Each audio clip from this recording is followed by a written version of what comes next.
Welcome to GT academy. আমি Rakesh Mahato. Class 12-এর ওয়েস্ট বেঙ্গল বোর্ডের থার্ড সেমের যে প্রথম দুটো চ্যাপ্টার, সেই প্রথম দুটো চ্যাপ্টার রইল ভূসংস্থান এবং ভূগাঠনিক প্রক্রিয়া। আমরা আজকের এই লেকচারে ভূসংস্থান এবং ভূগাঠনিক প্রক্রিয়া থেকে প্রায় 100টি এমসিকিউ কোশ্চেন করব। এমসিকিউর এই 100টি এমসিকিউর মাধ্যমে আমরা পুরো চ্যাপ্টারটা রিভাইজ দেবো বা কমপ্লিট করব। আমরা দেখেছি যে ওয়েস্ট বেঙ্গল সিলেবাসের যে থার্ড সেম, সেই থার্ড সেমে শুধুমাত্র এমসিকিউই আছে, কোনো সংক্ষিপ্ত ধর্মী কোশ্চান বা অতি সংক্ষিপ্ত ধর্মী কোশ্চান বা কোনো ব্যাখ্যামূলক কোশ্চান নেই। এই প্যাটার্নের কথা মাথায় রেখে আমরা কিন্তু এমসিকিউর মাধ্যমে গোটা যে চ্যাপ্টার, সেই পুরো চ্যাপ্টারটা রিভাইজ দেবো। পুরো চ্যাপ্টার বলতে দুটো চ্যাপ্টার হচ্ছে, একটা ভূসংস্থান এবং ভূগাঠনিক প্রক্রিয়া।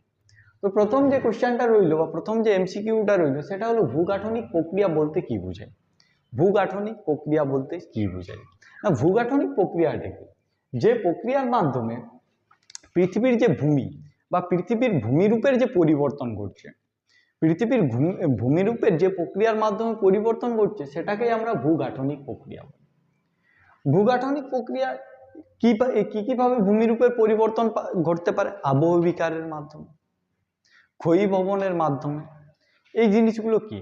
ধরে নাও একটা বাতাস, খুব জোরে বাতাস বইছে, সামনে বালির একটা স্তূপ আছে, বালির স্তূপটা থেকে বাতাস ধীরে ধীরে বালিগুলোকে সরিয়ে নিয়ে কোনো একটা জায়গাতে, আলাদা কোনো জায়গাতে বয়ে নিয়ে যাবে। তাহলে দেখা গেল বালির যে স্তূপটা ছিল, সেই বালির স্তূপটা ক্রমাগত ক্ষয় হলো। তাহলে এইরকমভাবে আমাদের যে ভূগাঠনিক প্রক্রিয়া, সেই ভূগাঠনিক প্রক্রিয়া ঘটে। তাহলে ভূগাঠনিক প্রক্রিয়াটা কি না, পৃথিবীর উপরিভাগের যে ভূত্বক বা ভূপ্রকৃতির যে পরিবর্তন, সেই ভূপ্রকৃতির পরিবর্তনটাকেই আমরা ভূগাঠনিক প্রক্রিয়া বলি। এটা রাসায়নিক প্রক্রিয়ার মাধ্যমেও হতে পারে, আবার ভৌত প্রক্রিয়ার মাধ্যমেও হতে পারে। এবার আছে অন্তর্জাত প্রক্রিয়া শক্তির প্রধান উৎস কি? অন্তর্জাত প্রক্রিয়া, এই যে ভূগাঠনিক প্রক্রিয়া, সেই ভূগাঠনিক প্রক্রিয়াটার মধ্যে কিছুগুলো বহির্জাত প্রক্রিয়া আছে, আবার কিছুগুলো অন্তর্জাত। বহির্জাত প্রক্রিয়া কোনগুলো? পাহাড় আছে, বাতাস বয়ে যাওয়ার ফলে পাহাড় থেকে নুড়ি পাথর এগুলো ক্রমাগত পড়ে যাচ্ছে।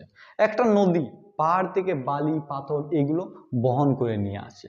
এই যে এই প্রক্রিয়াগুলো, যেগুলো পৃথিবী পৃষ্ঠের বাইরের শক্তির দ্বারা, পৃথিবী পৃষ্ঠের উপরের কোনো শক্তির দ্বারা ভূগাঠনিক প্রক্রিয়াটা করাচ্ছে, সেটাকে আমরা বহির্জাত প্রক্রিয়া বলি। অন্তর্জাত কোনটা না, পৃথিবী থেকে ম্যাগমা বার হচ্ছে, অর্থাৎ লাভা বার হচ্ছে, লাভাটা বাইরে বেরিয়ে নিয়ে একটা আগ্নেয় পর্বত তৈরি করলো, এই জিনিসটাকে আমরা আন্তর্জাত প্রক্রিয়া বলবো বা অন্তর্জাত প্রক্রিয়া। অন্তর্জাত প্রক্রিয়ার মধ্যে ভূমিকম্প, সুনামি এগুলো সবই পড়বে। তাহলে এই যে অন্তর্জাত প্রক্রিয়ার মধ্যে প্রক্রিয়ার প্রধান শক্তি কোনটা না, আদিম তাপ থেকে উৎপন্ন এবং অভ্যন্তরে সঞ্চিত তেজস্ক্রিয়তা। নেক্সট কোয়েশ্চেন 3 নাম্বার, বহির্জাত প্রক্রিয়ার মূলত কোন শক্তির প্রভাবে ঘটে? বহির্জাত প্রক্রিয়া মূলত কোন শক্তিতে ঘটে? আমরা দেখে নিলাম অভ্যন্তরীণ যে প্রক্রিয়া, সেই অভ্যন্তরীণ প্রক্রিয়া বা অন্তর্জাত প্রক্রিয়া তেজস্ক্রিয়তার মাধ্যমে ঘটছে। পৃথিবীর ভিতরে যে তেজস্ক্রিয় পদার্থগুলো আছে তার জন্য ঘটছে। বহির্জাত প্রক্রিয়া এটা মূলত সৌরশক্তি, বায়ু শক্তি এবং বৃষ্টিপাত, বায়ুপ্রবাহ, নদী ইত্যাদির মাধ্যমে ঘটে। বহির্জাত যে প্রক্রিয়া সেটা সৌরশক্তি, বায়ুমণ্ডলীয় শক্তি, বৃষ্টিপাত, বায়ুপ্রবাহ ইত্যাদির মাধ্যমে ঘটে যায়। নেক্সট কোয়েশ্চেন, পর্যায়ন শব্দটি 1876 সালে প্রথম কে ব্যবহার করেছিলেন? পর্যায়ন শব্দটি 1876 খ্রিস্টাব্দে প্রথম কে ব্যবহার করেছিলেন? না, এটার উত্তর হবে জি.কে. গিলবার্ট। জি.কে. গিলবার্ট।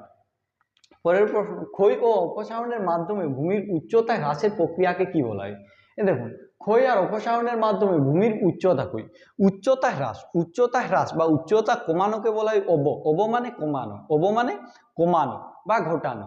তাহলে আমাদের ক্ষয় বা অপসারণের মাধ্যমে ভূমির যে উচ্চতা হ্রাস হচ্ছে, এটাকে বলা হয় অবরোহণ। কি? অবরোহণ।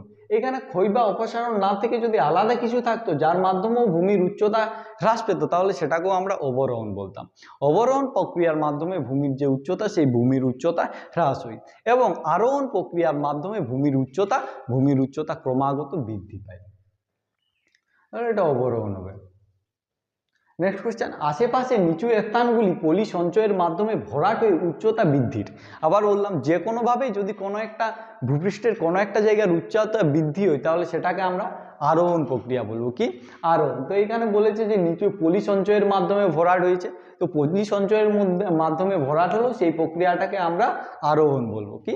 আরোহণ। তাহলে অবরোহণ, অবরোহণের ফলে ভূপৃষ্ঠ ক্ষয় হয়, এবং আরোহণ নেক্সট আবহ বিকারের ফলে উৎপন্ন চূর্ণ বিচূর্ণ শিলাখণ্ড যখন মূল স্থানেই পড়ে থাকে তখন তাকে কি বলে? তাহলে আবহ বিকারের ফলে উৎপন্ন যে আবহ বিকারের ফলে শিলাখণ্ড ক্ষয়প্রাপ্ত হবে এবং ক্ষয়প্রাপ্ত হয়ে নিজের জায়গাতেই পড়ে থাকবে, এই যে ঘটনা, এই ঘটনাটাকে এই ঘটনাটা ইনসিটু বা মানে যে ওই টুকরোগুলো, বালির টুকরোগুলো ইনসিটু অবস্থা বা রেগোলিথ নামে পরিচিত। তাহলে অবরোহণের ফলে অবরোহণের ফলে বা আবহ বিকারের ফলে যে বিচূর্ণ শিলাখণ্ডগুলো আছে, সেই শিলাখণ্ডগুলোকে ইনসিটু অবস্থা বা রেগোলিথ বলে। ক্ষয়সীমা ধারণাটির প্রবর্তককে? ক্ষয়সীমা ধারণাটির প্রবর্তক হচ্ছে জে.ডব্লিউ. পাওয়েল।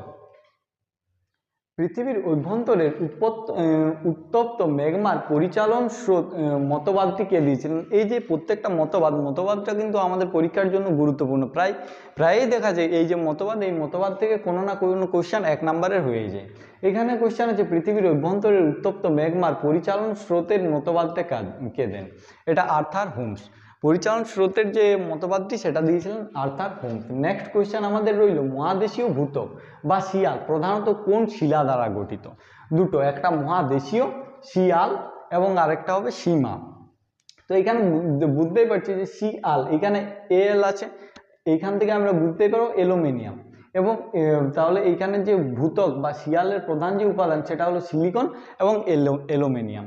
তাহলে সিলিকন আর অ্যালুমিনিয়াম কোন শিলায় বেশি দেখা যায়? না, দেখতে পাবো আমরা গ্রানাইট শিলার মাধ্যমে সিলিকন আর অ্যালুমিনিয়ামটা বেশি দেখা যায়। তাহলে এই যে মহাদেশীয় ভূত্বক বা শিয়াল কোন শিলা দ্বারা গঠিত হবে? বেসিক্যালি গ্রানাইট শিলা দ্বারা মহাদেশীয় ভূত্বকটা গঠিত হবে। মহাসাগরীয় ভূত্বকটা কোন ধরনের শিলা দিয়ে গঠিত? না, এটা এই যে ভূত্বক মহাসাগরীয় ভূত্বক, এই মহাসাগরীয় ভূত্বকের যে প্রধান উপাদান সেগুলি হলো সিলিকন এবং ম্যাগনেসিয়াম, এবং মহাসাগরীয় ভূত্বকটা সাধারণত বেসল্ট শিলা দিয়ে গঠিত। কি শিলা দিয়ে? বেসল্ট শিলা দিয়ে গঠিত। নেক্সট, ওয়েগনারের মতে কার্বনিফেরাস যুগে পৃথিবীর সমস্ত স্থলভাগকে একত্রে কি বলা হতো? তো ওয়েগনারের মতে কার্বনিফেরাস যুগে পৃথিবীর যে গোটা যে পৃথিবী সেটা দুটো অংশে ভাগ ছিল। কিছুটা অংশ স্থলভাগ যেটা একসাথেই ছিল, আজকের মতো কোনো জায়গাতে নর্থ আমেরিকা আছে, কোথাও এশিয়া আছে, আবার নিচে কোথাও ওশেনিয়া আছে, এইরকম নয়। ওয়েগনারের মতে বা কার্বনিফেরাস যুগে দেখা গিয়েছিল যতগুলো মহাদেশ আছে সব মহাদেশগুলো এক জায়গাতে জড়ো হয়ে আছে। তো কার্বনিফেরাস যুগের যে স্থলভাগ যেটা একসাথে যুক্ত হয়েছিল ওই স্থলভাগটাকে আমরা পেনজিয়া বলতাম। কি বলতাম? পেনজিয়া। আমরা বলতে ওয়েগনার মতে ওই স্থলভাগটাকে কি বলতো? পেনজিয়া বলা হতো। নেক্সট, পেনজিয়াকে বেষ্টন করে থাকা বিশাল মহাসাগরটির নাম। আর এই পেনজিয়াকে বেষ্টন করে থাকা বিশাল যে মহাসাগরটি ছিল সেই মহাসাগরটির নাম ছিল প্যান্থালাসা। কি ছিল? প্যান্থালাসা। তাহলে যে ভূখণ্ডটি বা মহাদেশীয় পাত, সেই মহাদেশীয় পাতটাকে পেনজিয়া বলতাম, আর এই মহাদেশীয় পাত বা পেনজিয়াকে ঘিরে নিয়ে যে চারিদিকে মহাসাগরটা আছে সেটার নাম প্যান্থালাসা।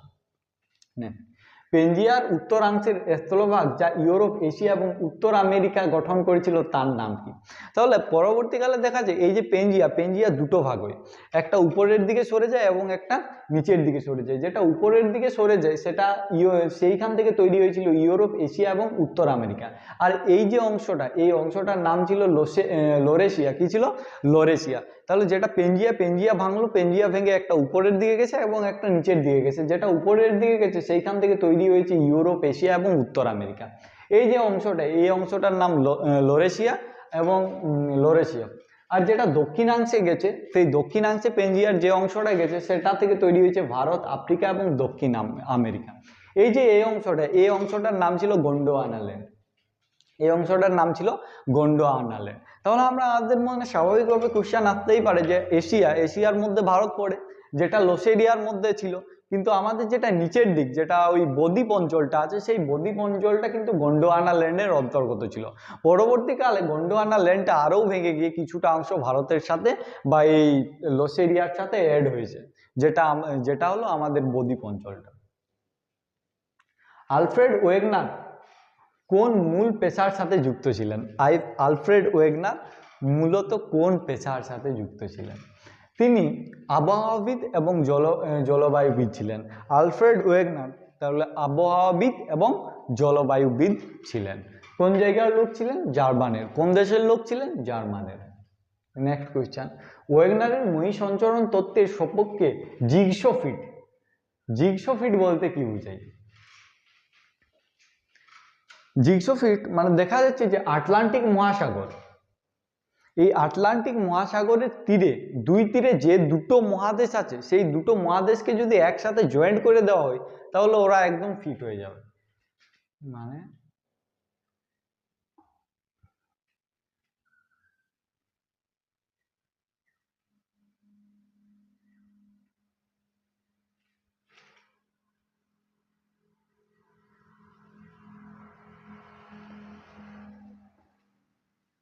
ধরে নাও এই মাঝেরটা আটলান্টিক সাগর, মাঝেরটা আটলান্টিক সাগর, এই যে এইটাকে এই দিকে যদি নিয়ে যায় এবং এই পাতটাকে, এই যেটা আটলান্টিক মহাসাগরের পশ্চিম দিকে আছে, যেটা আটলান্টিক মহাসাগরের পশ্চিম দিকে আছে এবং যেটা আটলান্টিক মহাসাগরের পূর্ব দিকে আছে, এই দুটোকেই যদি পরস্পরের সাথে যুক্ত করাই তাহলে একদম দুটো একসাথে অ্যাটাচ হয়ে যাবে, দুটোর মধ্যে কোনো মানে মাঝখানে কোনো তফাৎ থাকবে না বা ফারাক থাকবে না। এই যে এই জিনিসটাকে জিগসফিট বলা হয়, এই জিনিসটাকে জিগসফিট বলা হয়। তাহলে জিগসফিট কি না, আটলান্টিক মহাসাগরের দুই পাশের একটা পূর্ব এবং পশ্চিম দিকের দুটো যদি একসাথে এসে মিশে যায় তাহলে ওই দুটোর মাঝে কোনো গ্যাপ থাকবে না, এইটাকেই আমরা কি বলা হয়? জিগসফিট। মেসোসরাস জীবাশ্ম মহাসঞ্চরণ তত্ত্বের কোন দিকটি প্রমাণ করেন? তাহলে মেসোসরাস জীবাশ্ম মহাসঞ্চরণ তত্ত্বের কোন দিকটিকে প্রমাণ করেন?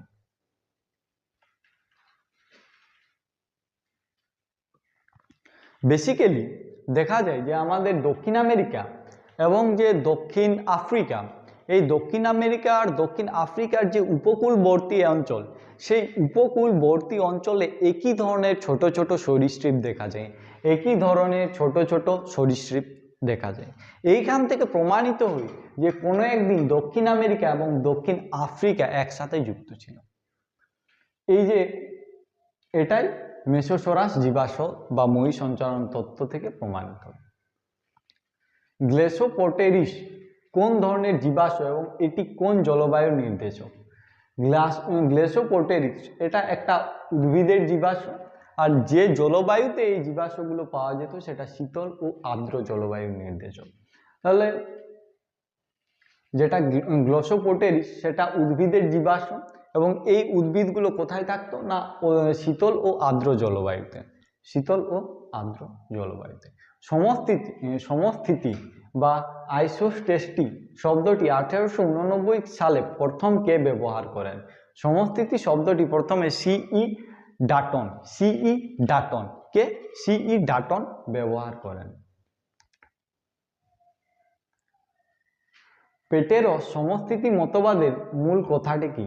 পেটেরসের যে সমস্থিতি মতবাদ, সেই সমস্থিতি মতবাদের মূল কথাটি কি ছিল?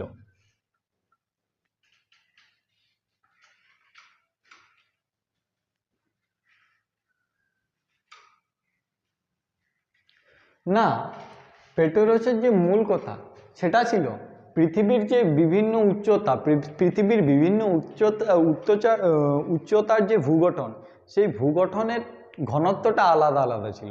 মানে যেটা সবচেয়ে উঁচুতে আছে তার ঘনত্ব আলাদা, যেটা সবচেয়ে নিচে আছে তার ঘনত্ব আলাদা, কিন্তু নির্দিষ্ট একটা গভীরতায় দুজনের চাপেই সমান। এটাই পেটের সমস্থিতি মতবাদের মূল বক্তব্য। ইয়ারির সমস্থিতি মতবাদের প্রধান বৈশিষ্ট্যটা কি? ইয়ারির সমস্থিতি মতবাদের প্রধান বৈশিষ্ট্যটা কি? ইয়ারির যে সমস্থিতি মতবাদ, সেই সমস্থিতি মতবাদ অনুযায়ী ভূখণ্ডগুলির ঘনত্ব সমান, কিন্তু তারা তাদের উচ্চতা অনুযায়ী ভূগর্ভে বিভিন্ন গভীরতা পর্যন্ত বা শেকড় পর্যন্ত প্রবেশ করিয়াছে। এটাই নেক্সট, ক্ষতিপূরণ তল ধারণাটি কার মতবাদের সাথে যুক্ত? ক্ষতিপূরণ তল ধারণাটি কার মতবাদের সাথে যুক্ত? জে.এইচ. প্যাট। জে.এইচ. প্যাট। জে.এইচ. প্যাট। গুরুমণ্ডল, ভূত্বক এবং গুরুমণ্ডলের সংযোগ স্থলে কোন রেখা আছে? মৌরভিত্তিক বিযুক্তি রেখা। ভূত্বক এবং গুরুমণ্ডলের মাঝে মৌরভিত্তিক বিযুক্তি রেখা রয়েছে। গুরুমণ্ডল এবং কেন্দ্রমণ্ডলের মধ্যে কে আছে? গুটেনবার্গ। গুরুমণ্ডল এবং কেন্দ্রমণ্ডলের মধ্যে কোন বিযুক্ত রেখা আছে? গুটেনবার্গ বিযুক্তি রেখা। স্থেনোস্ফিয়ার কি ধরনের পদার্থ দিয়ে গঠিত? স্থেনোস্ফিয়ার কি ধরনের পদার্থ দিয়ে গঠিত? স্থেনোস্ফিয়ার হলো ভূত্বকের যে উপরের অংশ, সেই ভূত্বকের উপরের অংশটাকে স্থেনোস্ফিয়ার বলা হয়। বা গুরুমণ্ডলের উপরের অংশটা যেটাকে স্থেনোস্ফিয়ার বলি, সেটা সাধারণত প্লাস্টিক বা আংশিক গলিত সান্দ্র তরল দিয়ে গঠিত। সরি, ওটা ভূত্বক নয়, গুরুমণ্ডলের এই উপরের অংশ। গুরুমণ্ডলের উপরের অংশ প্লাস্টিক বা আংশিক গলিত সান্দ্র তরল দ্বারা গঠিত। সমুদ্র বক্ষ বিস্তার মতবাদটি 1960-62 সালে কে প্রথম প্রবর্তন করেন? হ্যারি হেসেল। তাহলে সমুদ্র বক্ষ বিস্তার মতবাদটি 1960-62 সালে কে প্রথম প্রবর্তন করেন? না, হ্যারি হেসেল। বেনিয়ফ জোন কোন ধরনের পাশ সীমানায় লক্ষ্য করা যায়? বেনিয়ফ জোন কোন ধরনের পাশ সীমানায় লক্ষ্য করা যায়? না, অভিসারী পাশ সীমানায় যেখানে একটি পাত অন্য পাতের নিচে নিমজ্জিত হয় সেখানে বেনিয়ফ জোন লক্ষ্য করা যায়। তাহলে বেনিয়ফ জোন কোথায় লক্ষ্য করা যায়? অভিসারী পাশ সীমানায়। অভিসারী পাশ সীমানায় যেখানে একটি পাত অন্য পাতের নিচে নিমজ্জিত হয় সেখানে বেনিয়ফ জোন দেখা যায়। তাহলে আগে বলি অভিসারী, অপসারী এবং নিরপেক্ষ পাশ সীমানা। পাশ সীমানা তিন ধরনের হয়: অভিসারী পাশ সীমানা, অপসারী পাশ সীমানা এবং নিরপেক্ষ পাশ সীমানা। অভিসারী পাশ সীমানা কি কোনটা? ধরে নাও দুটো পাত আছে, এটা একটা পাত এবং এটা একটা পাত। এই দুটো পাত কি হয়? একে অপরের সাথে ধাক্কা খাবে এবং একটা পাত নিচে চলে যাবে, একটা পাত উপরে চলে আসবে। এই ধরনের যে সংঘর্ষ, এটাকে বলা হয় অভিসারী পাশ সীমানা। কি বলা হয়? অভিসারী পাশ সীমানা। অপসারী কোনটা? দুটো পাত ছিল, দুটো পাত নিজেদের থেকে দূরে সরে যাচ্ছে, এই ধরনের যে পাতটা সেটাকে বলা হয় অপসারী পাত। আর একটা আছে নিরপেক্ষ পাত। ধরে নাও এই দুটো পাত পরস্পরকে ছুঁয়ে চলে যাচ্ছে, এটাকে নিরপেক্ষ। তাহলে আমাদের যেটা বেনিয়ফ জোন কোথায় থাকবে? অভিসারী পাশ সীমানায়। কোথায় দেখতে পাবো আমরা? অভিসারী পাশ সীমানায়। সান আন্দ্রিয়াস চুক্তি কোন ধরনের পাশ সীমানার উদাহরণ? সান আন্দ্রিয়াস চুক্তি কোন ধরনের পাশ সীমানার উদাহরণ? না, নিরপেক্ষ পাশ সীমানা। দক্ষিণ আমেরিকার যে সান আন্দ্রিয়াস চুক্তি, সেটা কোন ধরনের পাশ সীমানার উদাহরণ? নিরপেক্ষ পাশ সীমানা। মধ্য আটলান্টিক শৈলশিরা কোন ধরনের পাশ সীমানায় গঠিত হয়েছে? আটলান্টিক শৈলশিরা, এটা অপসারী পাশ সীমানায়। আটলান্টিক শৈলশিরা মানে পাত দুটো সরে গেছে, মাঝখান থেকে লাভা বার হয়েছে, লাভা বার হয়ে একটা শৈলশিরা বা পর্বতের নেই তৈরি করেছে। কোথায়? আটলান্টিক মহাসাগরে। তাহলে মধ্য আটলান্টিক শৈলশিরা কোন ধরনের পাশ সীমানায় গঠিত? অভিসারী পাশ সীমানায় গঠিত। হিমালয় পর্বতমালা কোন দুটি পাতের সংঘর্ষের ফলে তৈরি হয়েছে? দুটো পাত সংঘর্ষ করছে, মানে এটা অবশ্যই অপসারী না অভিসারী? এটা অবশ্যই অভিসারী পাশ সীমানা হবে। এবং কোন দুটি পাতের সংঘর্ষের ফলে সৃষ্টি হবে? একটি ইউরেশীয় পাত এবং আরেকটি ভারতীয় পাত। একটি ইউরেশীয় পাত এবং আরেকটি ভারতীয় পাত। পাশ সংস্থান শব্দটি প্রথম কে ব্যবহার করেছিলেন? J T Wilson. পাশ সংস্থান শব্দটি কে প্রথম ব্যবহার করেছিলেন? J T Wilson. কে? J T Wilson. পাশ সংস্থান শব্দটি প্রথম কে ব্যবহার করেছিলেন? এটা তো হলো জেটি উইলসন। ওয়েগনার মহাদেশীয় সঞ্চরণের জন্য কোন দুটি প্রাকৃতিক শক্তিকে দায়ী করেছিলেন? মহাদেশীয় সঞ্চরণের ফলে ওয়েগনার যে দুটি প্রাকৃতিক শক্তিকে দায়ী করেছিলেন সেই দুটি হলো জোয়ারি বল এবং বৈষম্যমূলক অভিকর্ষজ বল। একটা জোয়ারি বল এবং দুই বৈষম্যমূলক অভিকর্ষজ বল। ফার্স্ট জোয়ারি বল, সেকেন্ড বৈষম্যমূলক অভিকর্ষজ বল। প্রাচীন প্যান্থালাসা মহাসাগরের বর্তমান অবশিষ্টাংশটি কোনটি? প্রাচীন প্যান্থালাসা মহাসাগরের বর্তমান অবশিষ্টাংশ কোনটি? প্রশান্ত মহাসাগর। তাহলে আমাদের যেটা প্যান্থালাসা মহাসাগরের বর্তমান যে অবশিষ্টাংশ সেটি হলো প্রশান্ত মহাসাগর। টিলাইট শিলা কিভাবে মহীসঞ্চরণ তত্ত্বকে সমর্থন করেন? টিলাইট শিলা কিভাবে মহীসঞ্চরণ তত্ত্বকে সমর্থন করেন? না, কার্বনিফেরাস যুগের এই হিমবাহ জাত শিলা ভারত, অস্ট্রেলিয়া ও আফ্রিকায় পাওয়া যায়।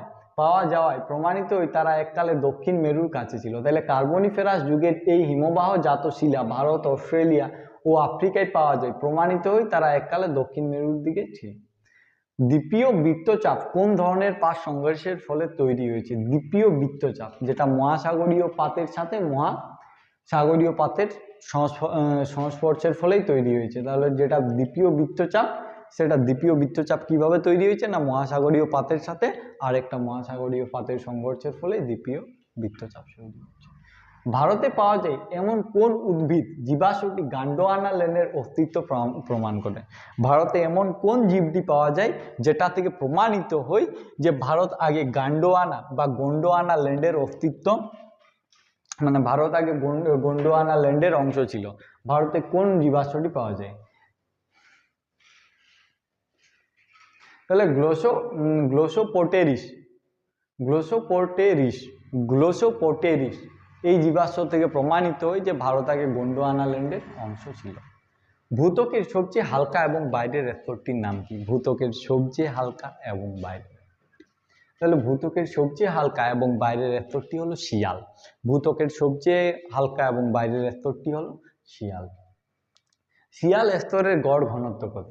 শিয়ালের গড় ঘনত্ব যত উপরের স্তর বা যত হালকা স্তর হবে তত তার ঘনত্ব কম হতে থাকবে।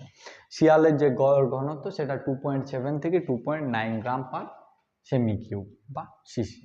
তাহলে শিয়ালের যে ঘনত্ব সেটা 2.7 থেকে 2.9 গ্রাম পার সেমি কিউব।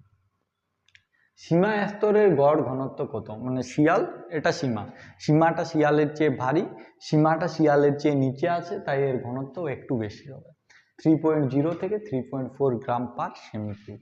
তাহলে সীমা স্তরের গড় ঘনত্ব কত?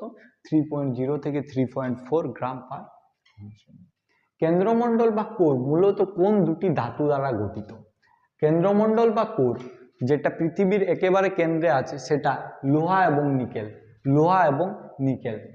লোহাকে ইংরেজিতে ফেরাস বলা হয়, ওই জন্য Fe, এবং নিকেলের Ni, এই দুটিকে একসাথে নিফে, তাহলে এই দুটিকে একসাথে যোগ করলে নিফে হয়। তাহলে পৃথিবীর যে কেন্দ্রমণ্ডল সেটা সাধারণত লোহা আর নিকেল দিয়ে তৈরি হয়, একে নিফে বলা হয়। তাহলে নিফে কি জন্য? নিকেল প্লাস লোহা এই দুটো পৃথিবীর কেন্দ্রমণ্ডলে অনেক বেশি বা প্রচুর পরিমাণে, বা আমরা বলতে পারি এই লোহা বা নিকেল দিয়ে পৃথিবীর যে কেন্দ্রমণ্ডল সেই কেন্দ্রমণ্ডল তৈরি হয়েছে, তাই এটাকে আমরা নিফে বলি। 1859 সালে সমস্থিতি বিষয়ে নিজস্ব মতবাদ কে দিয়েছিলেন? সমস্থিতি বিষয়ে নিজস্ব মতবাদ J.H. প্যাট দিয়েছিলেন। কে দিয়েছিলেন? J.H. প্যাট। সমস্থিতি বিষয়ে নিজস্ব যে মতবাদ সেটা কে দিয়েছিলেন? J.H. প্যাট। কে দিয়েছিলেন? J.H. প্যাট। 1859 সালে, এটা তো বললাম। 1855 সালে সমস্থিতি বিষয়ে ভাসমানতার নিয়ম অনুযায়ী মতবাদটা কে দেন? তাহলে 1855 খ্রিস্টাব্দে সমস্থিতি বিষয়ে ভাসমানতার নিয়ম অনুযায়ী মতবাদ কে দেন? জিবি এয়ারি। কে দেন? জিবি এয়ারি। কে দেন? জিবি এয়ারি। পুঞ্জিত ক্ষয় মূলত কোন শক্তির প্রভাবে ঘটে? পুঞ্জিত ক্ষয় মূলত কোন শক্তির প্রভাবে ঘটে? না পৃথিবীর অভিকর্ষজ বল। পৃথিবীর অভিকর্ষজ বলের মাধ্যমে পুঞ্জিত ক্ষয় ঘটে। তাহলে পুঞ্জিত ক্ষয় মূলত কোন শক্তির প্রভাবে ঘটে? না পৃথিবীর অভিকর্ষজ বলের ফলে পুঞ্জিত ক্ষয়টি ঘটে। অবরোহণ প্রক্রিয়ার ফলে সৃষ্ট একটি ভূমিরূপের উদাহরণ দাও। অবরোহণ মানে যেটাতে ক্ষয় হয়ে যাচ্ছে।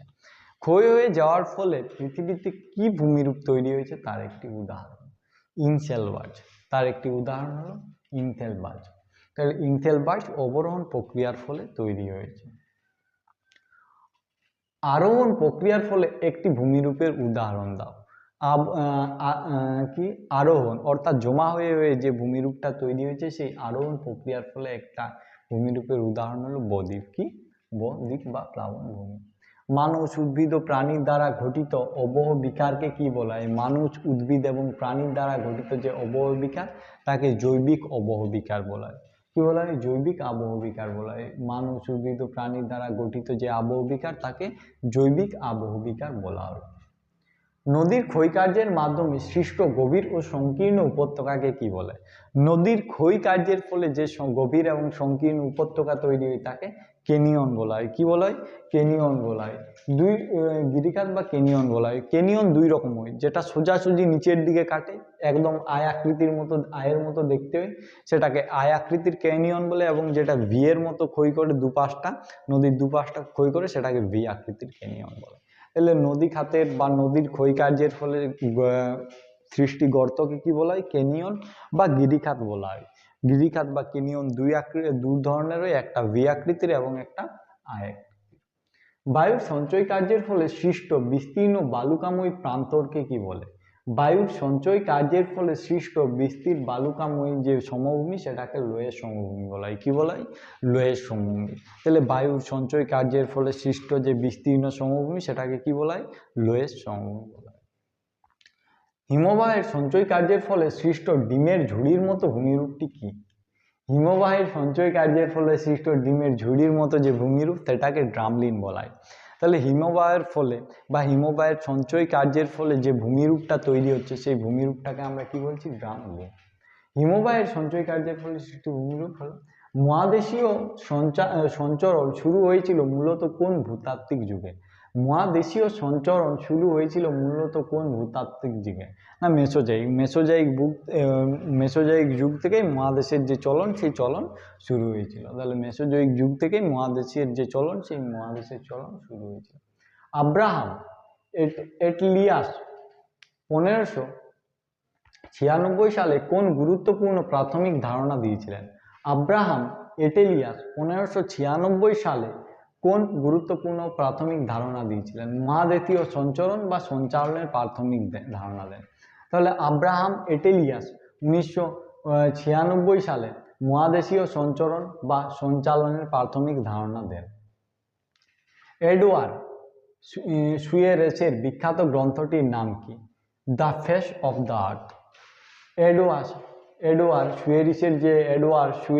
সুয়েসের যে বিখ্যাত গ্রন্থ, সেটা the face of the earth. Edward সুয়েসের এটা হলো। আলফ্রেড ওয়েগনারের 1915 সালে প্রকাশিত বইটির নাম কি ছিল? The origin of continent and Ocean. তাহলে আলফ্রেড ওয়েগনারের যে 1915 খ্রিস্টাব্দের বই, সেই 1915 খ্রিস্টাব্দের বইটার নাম ছিল the origin of continent and Ocean. The origin of continent and Ocean. ভারতের দাক্ষিণাত্য মালভূমি কোন প্রাচীন ভূখণ্ডের অংশ ছিল? আবারও বলছি, ভারতের যে দাক্ষিণাত্যের মালভূমি, সেই দাক্ষিণাত্যের মালভূমিটা গোন্ডোয়ানার অংশ ছিল। তেথিস সাগর কোথায় অবস্থিত ছিল? তেথিস সাগর কোথায় অবস্থিত ছিল? না, ইউরেশীয় পাত এবং ভারতীয় পাতের মাঝে, অর্থাৎ লোরেশিয়া ও গন্ডোয়ানা ল্যান্ডের। যেটা ভারতীয় পাত, সেটা গন্ডোয়ানা ল্যান্ড, এবং লোরেশীয় যেটা ইউরেশীয় পাত। তাহলে লোরেশিয়া আর গন্ডোয়ানা পাতের মাঝে কে ছিল? তেথিস সাগর। অস্ট্রেলিয়ার ক্যাঙ্গারু বা মারুসুপিয়াল প্রাণীরা মহিষঞ্চরণ তত্ত্বের কি প্রমাণ করেন? না, ওরা প্রমাণ করেন যে প্রাণীদের স্বতন্ত্র বিবর্তন। কি প্রমাণ করেন? প্রাণীদের স্বতন্ত্র বিবর্তন। পরাচুম্বকত্ব কিভাবে পাশ সংস্থানকে সাহায্য করে?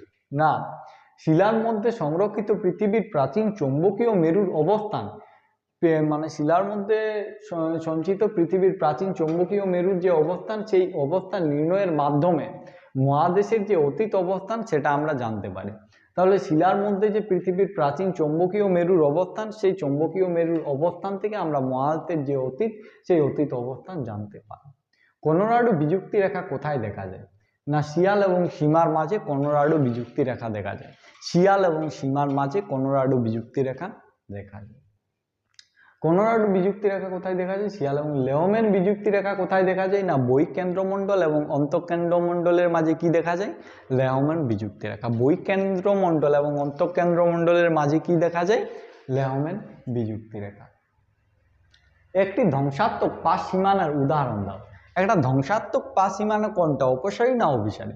দেখো দুটো পাত আছে, পরস্পর যুক্ত আছে, এই দুটো পাত সরে যাচ্ছে, এই দুটো পাত সরে যাচ্ছে, তার ফলে কি হচ্ছে, পৃথিবীর অভ্যন্তরীণ যে লাভা, সেই অভ্যন্তরীণ লাভা বার হয়ে যাচ্ছে এবং এই যে ফাঁকা জায়গাটা, সেই ফাঁকা জায়গাটাকে মেকআপ করে দিচ্ছে, অর্থাৎ একটা নতুন পাত তৈরি হচ্ছে, একটা নতুন পাত তৈরি হচ্ছে। তাই এই অপসারী পাত সীমানাকে গঠনকারী পাত সীমানা বলা হয়, যাতে এটা একটা নতুন পাত সৃষ্টি হয়। কিন্তু অভিসারী পাত সীমানায় কি হয়, দুটো পাত পরস্পরের দিকে আসে এবং একটা নিচে চলে যায়, একটা উপরে চলে যায়। যেটা নিচে চলে যায় সেটা পৃথিবী পৃষ্ঠের ভিতরে গিয়ে বা পৃথিবীর ভূঅভ্যন্তরে গিয়ে গলে যায়, পৃথিবীর ভূঅভ্যন্তরে গিয়ে গরম ম্যাগমার সংস্পর্শে এসে গলে যায়। তাই অভিসারী পাত সীমানাকে আমরা ধ্বংসাত্মক পাত সীমানা বলি। এই যে ধ্বংসাত্মক পাত সীমানা, তার একটি উদাহরণ দাও, একটা হলো ইউরেশিয়া এবং ভারতীয় পাত। কি একটা ইউরেশিয়া এবং ভারতীয় পাত। একটি গঠনকারী পাত সীমানার উদাহরণ দাও। আফ্রিকান পাত এবং দক্ষিণ আমেরিকা পাতের যে মধ্যবর্তী শৈলশিরা অঞ্চল, আফ্রিকা এবং দক্ষিণ আমেরিকার মাঝের যে নতুন শৈলশিরা, সেই শৈলশিরাটা কিন্তু অপসারী পাতের উদাহরণ বা গঠনকারী পাতের উদাহরণ। এরপর আসছে মহাসাগরীয় পাত। যখন মহাদেশীয় পাতের নিচে প্রবেশ করে তখন কি গঠিত হয়? মহাসাগরীয় পাত যখন মহাদেশীয় পাতের নিচে চলে যায় তখন সমুদ্র খাত তৈরি হয়। তখন কি তৈরি হয়? সমুদ্র খাত তৈরি হয়। ভূত্বকের নিচে ম্যাগমার ঊর্ধ্বগামী প্রবাহকে কি বলে? ভূত্বকের নিচে ম্যাগমার যে উপরের দিকে প্রবাহ, সেই ম্যাগমার উপরের দিকে প্রবাহটাকে ম্যাগমা প্লাম বলা হয়। কি বলা হয়? Magma plum. তাহলে ভূগর্ভের ম্যাগমাটা যখন পৃথিবীর উপরের দিকে আসছে তখন সেটাকে আমরা ম্যাগমা প্লাম বলি। কি বলি? Magma plum. কি বলি? Magma plum. কি বলি? Magma plum. মহাসাগরীয় ভূত্বক মূলত কোন খনিজ দ্বারা গঠিত? মহাসাগরীয় ভূত্বক মূলত কোন খনিজ দ্বারা সমৃদ্ধ? না মহাসাগরীয় ম্যাগনেসিয়াম আর সিলিকন। ম্যাগনেসিয়াম আর সিলিকন বা সিলিকন বা magnesium, SiMa, silicon magnesium sima. মহাদেশীয় ভূত্বক মূলত কোন খনিজ দ্বারা গঠিত? Sial, silicon, aluminium, silicon, aluminium, silicon, aluminium. পৃথিবীর ব্যাসার্ধ কত? পৃথিবীর ব্যাসার্ধ কত? প্রায় 6371 কিলোমিটার। পৃথিবীর ব্যাসার্ধ 6371 কিলোমিটার। কেন্দ্রমণ্ডলের তাপমাত্রা আনুমানিক কত ডিগ্রি সেলসিয়াস? কেন্দ্রমণ্ডলের তাপমাত্রা আনুমানিকভাবে কত ডিগ্রি সেলসিয়াস? না আনুমানিকভাবে 5000 থেকে 6000 ডিগ্রি সেন্টিগ্রেড। তাহলে কেন্দ্রমণ্ডলের যে উষ্ণতা আনুমানিকভাবে 5000 থেকে 6000 ডিগ্রি সেন্টিগ্রেড। নেক্সট কোয়েশ্চেন, অবরোহণ প্রক্রিয়াকে কেন বিনাশকারী প্রক্রিয়া বলা হয়? অবরোহণ প্রক্রিয়াকে কেন বিনাশকারী প্রক্রিয়া বলা হয়? কারণ অবরোহণে কি হয় না, একটা উঁচু ভূমিরূপ আছে, উঁচু ভূমিরূপ থেকে ক্ষয়ে ক্ষয়ে ক্ষয়ে ক্ষয়ে একটা নিচে ছোট্ট একটা ভূমিরূপ তৈরি হয় বা ভূমি ক্ষয় পেয়ে নিচু ভূমি তৈরি হয়, এই জন্য এটাকে ক্ষয়ীভবন বলা হয়। এই জন্য এটাকে ক্ষয়ীভবন বলা হয়। আরোহণ প্রক্রিয়াকে গঠনকারী কেন বলা হয়? আরোহণ প্রক্রিয়ার ফলে কি হয় না, জমা হয়ে হয়ে হয়ে হয়ে নতুন একটা পাত বা নতুন একটা ভূমিরূপ গঠিত হয়, তাই এটাকে গঠনকারী ভূমিরূপ বলে, যেহেতু এটা বালি সঞ্চয়ের মাধ্যমে ভূমিটা তৈরি হয়। নদীর ক্ষয়কার্যের শেষ সীমানা কোনটি? নদী কোথায় শেষ ক্ষয়কার্যটা করে? না নদীর যে ক্ষয়কার্য বা নদীর ক্ষয়ের যে শেষ সীমানা সেটা হলো সমুদ্রতল। নদী ক্ষয়ের যে শেষ সীমানা সেটা হলো সমুদ্রতল। আবহবিকার বা ক্ষয়ীভবনের সম্মিলিত ফলকে কি বলা হয়? আবহবিকার ও ক্ষয়ীভবন দুটোকে একসাথে নগ্নীভবন বলে। আবহবিকার ও ক্ষয়ীভবন দুটিকে একসাথে কি বলে? নগ্নীভবন। কোন প্রাকৃতিক শক্তি মরু অঞ্চলের সবচেয়ে বেশি ভূমিরূপ পরিবর্তন করে? কোন প্রাকৃতিক শক্তি মরু অঞ্চলের সবচেয়ে বেশি ভূমিরূপ? মরু অঞ্চলে বরফ পড়বে না। মরু অঞ্চলে বৃষ্টিপাত হবে না। তাহলে মরু অঞ্চলে কার ফলে ভূমিরূপের পরিবর্তন হবে? মরু অঞ্চলে বাধাহীনভাবে বাতাস বইবে, এই বাতাসের ফলে মরু অঞ্চলের ভূমিরূপ চেঞ্জ হবে। তাহলে কোন প্রাকৃতিক শক্তি মরু অঞ্চলে সবচেয়ে বেশি ভূমিরূপের পরিবর্তন ঘটাবে? বায়ু শক্তি। নেক্সট, আমরা 75টা কোশ্চেনে চলে এসেছি, আর মাত্র 25টা কোশ্চেন বাকি আছে। হিমবাহের ক্ষয়কার্যের ফলে সৃষ্ট হাতলযুক্ত চেয়ারের মতো ভূমিরূপকে কি বলে? হিমবাহের ফলে সৃষ্ট হাতলযুক্ত চেয়ারের মতো ভূমিরূপকে শার্ক বা করি বলা হয়। তাহলে হিমবাহের ফলে সৃষ্ট হাতলযুক্ত ভূমিরূপকে শার্ক বা করি বলা হয়। হাতলযুক্ত ভূমিরূপকে শার্ক বা করি বলা হয়। এরিজোনার কলোরাডো নদীর উপত্যকায় কোন বিশাল ক্যানিয়ন অবস্থিত? এরিজোনার কলোরাডো নদীর উপত্যকায় কোন বিশাল ক্যানিয়ন আছে? না গ্র্যান্ড ক্যানিয়ন। কলোরাডো নদীতে কি আছে? Grand canyon. বেসিক্যালি ওই কলোরাডো নদীটা যে অঞ্চলের মধ্যে যে অঞ্চলের মধ্য দিয়ে প্রবাহিত হয়েছে, কলোরাডো নদীটা উত্তর আমেরিকার যে অঞ্চলের মধ্যে দিয়ে প্রবাহিত হয়েছে সেই অঞ্চলটা মরু অঞ্চল। তার ফলে ওইখানের যে ভূত্বক বা ওইখানের যে ভূমিরূপ বা ওইখানের যে মাটিটা খুবই দুর্বল। কলোরাডো নদী সহজেই ওইটাকে খাল কেটে কেটে নিয়ে যেতে পারে, আর সহজেই খাল কেটে নিয়ে যেতে পারে বলে অনেকটা গর্তের সৃষ্টি করেছে, যেটাকে আমরা গ্র্যান্ড ক্যানিয়ন বলি। নদীর সঞ্চয় কার্যের ফলে মোহনায় সৃষ্ট ত্রিভুজ আকৃতির ভূমিরূপকে কি বলে? এটা তো সবাই জানো, বদ্বীপ।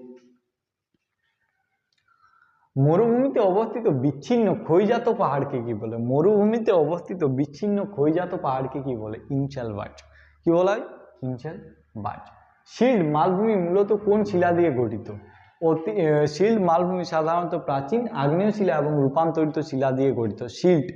শিল্ড মালভূমি শিল্ড যে মালভূমি সেটা মূলত প্রাচীন আগ্নেয় এবং রূপান্তরিত শিলা দিয়ে গঠিত। পৃথিবীর সবচেয়ে পাতলা স্তর কোনটি? পৃথিবীর সবচেয়ে পাতলা স্তর কোনটি? কি মনে হয়, ক্রাস্ট বা ভূত্বক? পৃথিবীর সবচেয়ে যে পাতলা স্তর সেটা হল ভূত্বক। কেন্দ্রমণ্ডলের প্রধান শক্তি বা চাপের অবস্থা কিরূপ? অত্যাধিক চাপের কারণে এখানে পদার্থগুলি সান্দ্র বা কঠিন অবস্থায় থাকে। তাহলে কেন্দ্রমণ্ডলের যে চাপের জন্য কি হয়? পদার্থগুলো সান্দ্র বা গলিত অবস্থায় থাকে। সান্দ্র বা অর্ধ কঠিন হবে, ওটা গলিত না।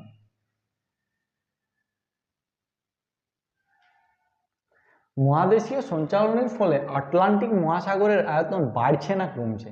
মহাদেশীয় সঞ্চালনের ফলে আটলান্টিক যে মহাসাগর তার আকারটা বাড়ছে, আটলান্টিক মহাসাগরের আকারটা বাড়ছে। পেটের মতে পর্বত ও মালভূমির ঘনত্বের মধ্যে পার্থক্য কত? পেটের মতে মালভূমির উচ্চতা কম বলে ঘনত্ব বেশি, এবং পর্বতের উচ্চতা বেশি বলে ওর ঘনত্ব কম হবে। বেনিয়ফ জোন অঞ্চলে কি ধরনের প্রাকৃতিক বিপর্যয় সবচেয়ে ঘটে? না, বেনিয়ফ অঞ্চলে ভূকম্প ও আগ্নেয়গিরির অগ্নুৎপাত ঘটে। বেনিয়ফ অঞ্চলে ভূকম্প এবং আগ্নেয়গিরির অগ্নুৎপাত ঘটে। পেনজিয়া প্রথম ভাঙন শুরু হয়েছিল কোন মহাসাগরের সৃষ্টির মাধ্যমে? না, আটলান্টিক মহাসাগর। আটলান্টিক মহাসাগরের মাধ্যমেই পেনজিয়ার প্রথম ভাঙন তৈরি হয়েছিল। তাহলে আটলান্টিক মহাসাগরের মাধ্যমেই পেনজিয়ার প্রথম ভাঙন তৈরি হয়েছিল। ভূপৃষ্ঠে অবস্থিত এমন একটি স্থানের নাম করো যেখানে মহাদেশীয় সঞ্চালন সরাসরি দেখা যায়। আইসল্যান্ডে মহাদেশীয় সঞ্চালন সরাসরি আমরা দেখতে পাবো। ওয়েগনারের মতে মহাদেশগুলি কোন তলের উপর ভাসছিল? শিয়াল স্তরটি সীমা স্তরের উপর ভাসছিল। তাহলে কোথায় ভাসছিল? শিয়াল সীমার উপর। সমস্থিতি রক্ষায় বরফের পাহাড় এর ভাসমানতা কার তত্ত্বের মূল ভিত্তি ছিল? জিভিএআরই। কার? জিভিএআর। পেটের তত্ত্ব অনুযায়ী সকল স্তম্ভের চাপ কোন তলে সমান হয়? পেটের তত্ত্ব অনুযায়ী সকল স্তরের যে চাপ সেটা ক্ষতিপূরণ তলের সাথে সমান হয়। কোন ভূতাত্ত্বিক যুগে ডাইনোসরদের বিলুপ্তি এবং মহাদেশীয় সঞ্চরণ তীব্র হয়েছিল? ক্রিটেসিয়াস। কোন যুগে? ক্রিটেসিয়াস যুগে। কোন যুগে? ক্রিটেসিয়াস যুগে। ক্রিটেসিয়াস যুগে ডাইনোসরদের বিলুপ্তি এবং মহাদেশীয় সঞ্চরণ তীব্র হয়েছিল। কোন ভূতাত্ত্বিক যুগে এটা হলো ক্রিটেসিয়াস। মহাদেশীয় পাতের গড় ঘনত্ব কত? 2.7 গ্রাম পার ঘনসেমি, অর্থাৎ যেটা শিয়ালের ঘনত্ব সেটাই তো মহাসাগরীয় পাত, শিয়ালের যে ঘনত্ব সেম ঘনত্ব মহাসাগরীয় পাতের গড় ঘনত্ব, এটা মহাসাগরীয় পাতের গড় ঘনত্ব, এটা 3.0 গ্রাম পার সেমি। পৃথিবীর কোন পাত গভীর হওয়ার কারণে সংঘর্ষের সময় নিচে নিমজ্জিত হয়? মহাসাগরীয় পাত যেহেতু ওর ঘনত্ব বেশি, ওটা একটু ভারী, তাই ওটা সংঘর্ষের ফলে নিচে চলে যাবে এবং মহাদেশীয় পাতটা উপরে চলে আসবে। পৃথিবীর গভীরতম সমুদ্রের নাম কি? মারিয়ানা খাত। কি? মারিয়ানা খাত। কোন মহাসাগরে আছে? প্রশান্ত মহাসাগরে। কোথায় আছে? প্রশান্ত মহাসাগরে। পাঁচ সংস্থানের মূল চালিকা শক্তি কি? পরিচলন স্রোত। পাঁচ সংস্থানের মূল চালিকা শক্তি তাহলে পরিচালন স্রোত। পরিচালন স্রোতের মাধ্যমে পাঁচ সংস্থানগুলির মূল চালিকা শক্তি পরিচালন স্রোত। দুটি মহাদেশীয় পাতের সংঘর্ষে কোন ধরনের পর্বত সৃষ্টি হয়? ভঙ্গিল পর্বত। দুটি মহাদেশীয় পাতের ফলে কোন ধরনের পর্বত সৃষ্টি হয়? ভঙ্গিল পর্বত। গন্ডোয়ানা ল্যান্ডের উত্তরাংশে কোন মহাসাগর ছিল? টেথিস। কে ছিল? টেথিস মহাসাগর ছিল। পর্যায়ন প্রক্রিয়ায় মূলত পর্যায়ন প্রক্রিয়াকে মূলত কোটি ভাগে ভাগ করে? পর্যায়নকে দুটি, একটা অবরোহণ এবং একটা আরোহণ। চুনাপাথর যুক্ত অঞ্চলে নদীর কোন ধরনের ক্ষয়কার্য সবচেয়ে বেশি দেখা যায়? দ্রবণ ক্ষয়। চুনাপাথর যুক্ত অঞ্চলে কি দেখা যায়? দ্রবণ ক্ষয় সবচেয়ে বেশি পরিমাণ দেখা যায়। মরুভূমিতে বায়ুর অবঘর্ষ ক্ষয়ের ফলে সৃষ্ট বেঙ্গের ছাতার মতো ভূমিরূপটিকে কি বলে? গৌড়। কি বলে? গৌড়। তাহলে মরুভূমিতে বায়ুর অবঘর্ষ ক্ষয়ের ফলে যে বেঙ্গের ছাতার নেই ভূমিরূপ, সেটাকে আমরা গৌড় বলি। তাহলে আমাদের এইখানে 100টা কোশ্চেন হয়ে গেছে। আমাদের এইখানে 100টা কোশ্চেন হয়ে গেছে। এই চ্যাপ্টার থেকে এই কোশ্চেনগুলোই গুরুত্বপূর্ণ। তাই ভিডিওটা আমি এখানেই শেষ করলাম। পরবর্তী যে পার্ট, সেটা পরের যে চ্যাপ্টার জলবায়ু, সেই জলবায়ু নিয়ে আমি নিয়ে আসবো। Thank you.